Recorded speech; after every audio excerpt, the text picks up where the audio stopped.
meditation of all of our hearts be acceptable in your sight, O Lord, our strength and our Redeemer. Amen.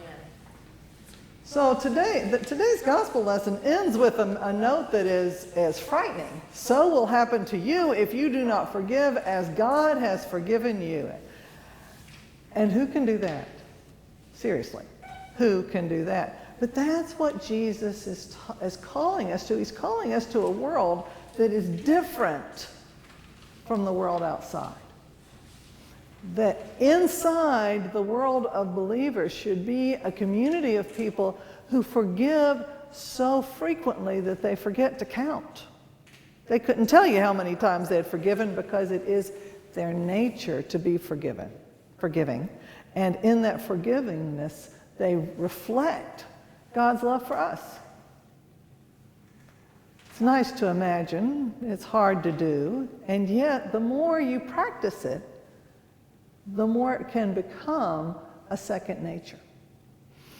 Yesterday I received a document from our diocese making some changes to our On Being Faithful document. That's the document that the bishop's staff created for us when we're looking to reopen our churches.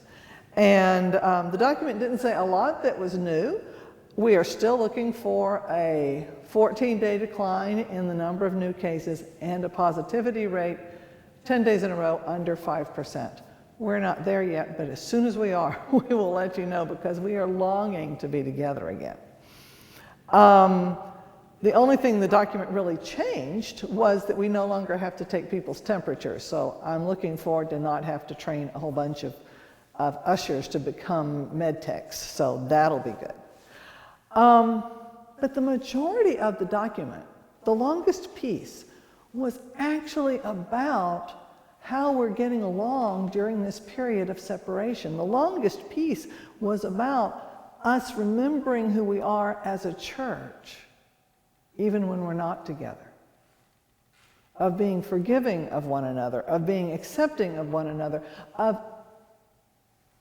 seeing what other people do in the best light possible.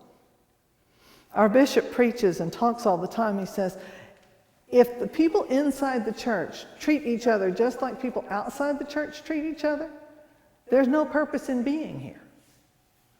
Unless we are a community of people who are attempting to follow the hard path of Jesus. Jesus doesn't say, take up your bonbon and follow me. He says, take up your cross and follow me. And that's hard work.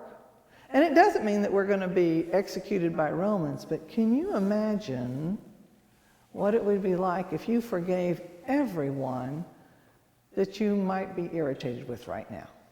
I mean, for some of you, it won't be a big deal because some of you have already taken up the practice of forgiveness. But for others of us, it would be a little bit of work. If we started really practicing forgiveness, if we practiced the love that Jesus asks us to do every day and experienced it. I know a lot of people who come to this church have told me that the reason they come to St. Andrew's is because of this wonderful welcome they received when they first walked in the door. And I think I can't wait to see everybody together and experience that firsthand. And I hope that we are practicing in that, though, as Christians, in our whole life. Not just when we're here, but when we're in the grocery store, and when we're on the highway, and when we're at our own dinner tables. Because if we are following that way of Christ, it is all the time. There is no separation between what we do when we're at church and what we do when we're at home. It is our life. So it is my prayer that I will get better at this, and I hope that you do too, and that we continue to walk this path, following the way of love. That was the first name of the church, you know. We weren't called Christians, we were followers of the way. And I pray that we will all be following this way even